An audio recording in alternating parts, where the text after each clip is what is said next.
Assalamu alaikum. I always seem to start out my videos with something along the lines of, I'm sorry it's been so long. I've been really busy. I've been sick. I've been blah, blah, blah, blah, blah. But in my defense, I have been. So I'll just do like a quick update, and then I'm going to answer the question that someone sent me, a video request.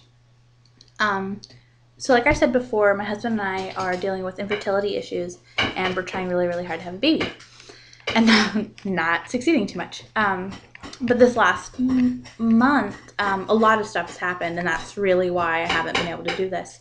I went to a new doctor, and this doctor, I'm going to turn this a little bit. There we go.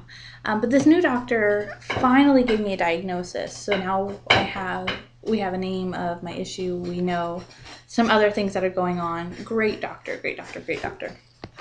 And she wanted us to do a new treatment plan, because before we were doing Clomid and hoping for the best from there.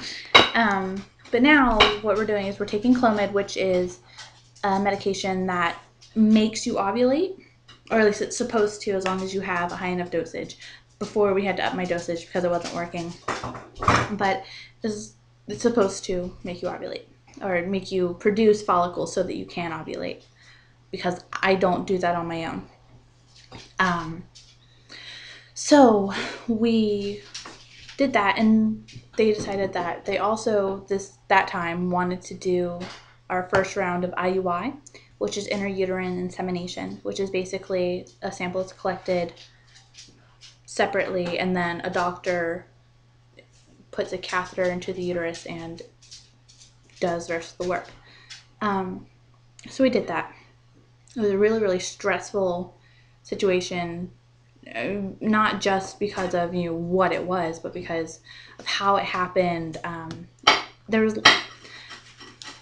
We didn't have very good communication with the doctors, I suppose, and it was lots of waiting and feeling like I was forgotten, like I was just abandoned, and it was just not a good experience.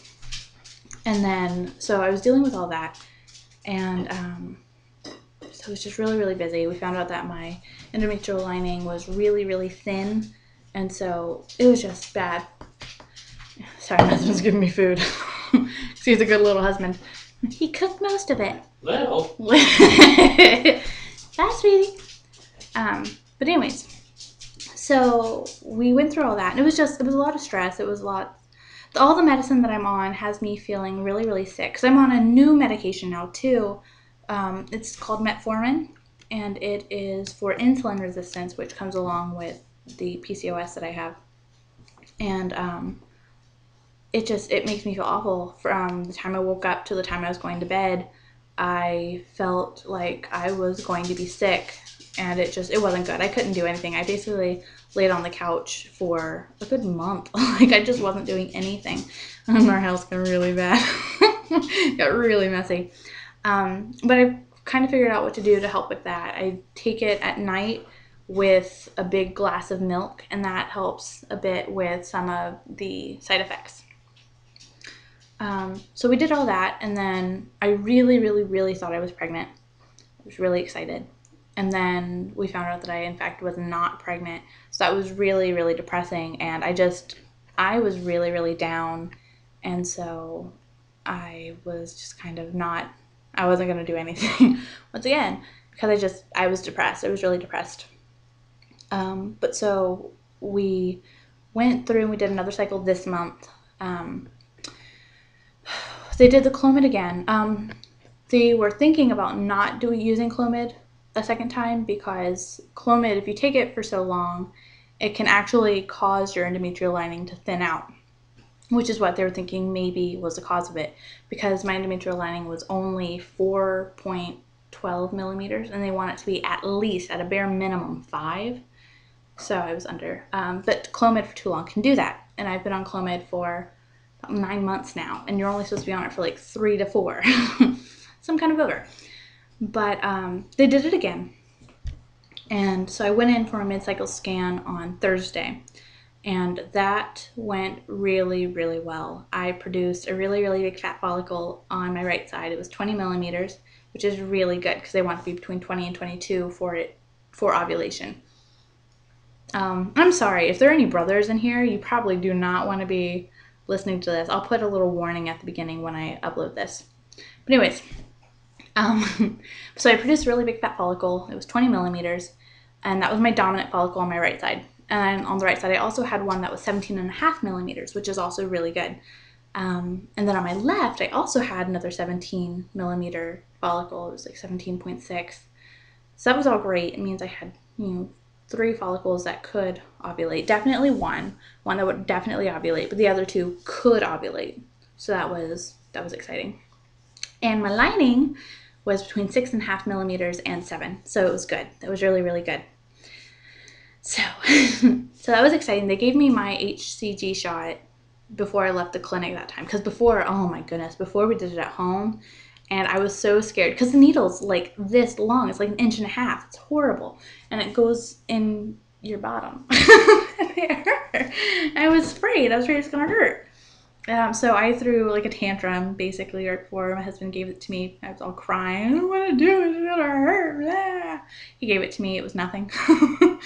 So, but I'm sure he was relieved that he didn't have to give me the shot the second time. But anyway, so I got my shot before I left the clinic, and they decided that we were going to come in for our second IUI on Friday, which was yesterday. And that went so much better. I was actually in the infertility clinic this time because before our appointment at the Jones Institute to prepare the sample was a little bit later. So by the time we got to the Portsmouth Naval Hospital, which is where we're doing our treatments, the infertility clinic section was closed. So I had to go to labor and delivery, which is horrible. If you are dealing with infertility and having to go to a doctor so that they can make you pregnant, hopefully, it's really, really depressing to watch all these pregnant women just walk in and out. And you're just like, really? Really? I don't want to be here. But so this time, I got there early enough to where I was able to be seen in the infertility clinic, which was great. I actually ran into my favorite nurse on my way out. We exchanged Facebook information. It was great. So anyways, and it was a lot quicker. It was, I was in the waiting room for maybe 3 minutes, maybe. And then I was called back. And from the time I got into the room, from the time the procedure was finished, was maybe 15 minutes, which was awesome. Then I had to lay there for 30 minutes, which was not fun. But it just went a lot better. But last time, I was in the waiting room for about 45 minutes, and then I was waiting in the exam room just to be seen by a doctor for an hour and a half. So it was bad. It was just not a good experience. This time went much better, and so in about 2 weeks I'll be able to test and see if I am a mommy. So right now I am PUPO, P-U-P-O, pregnant until proven otherwise. So keep me in your dua, please.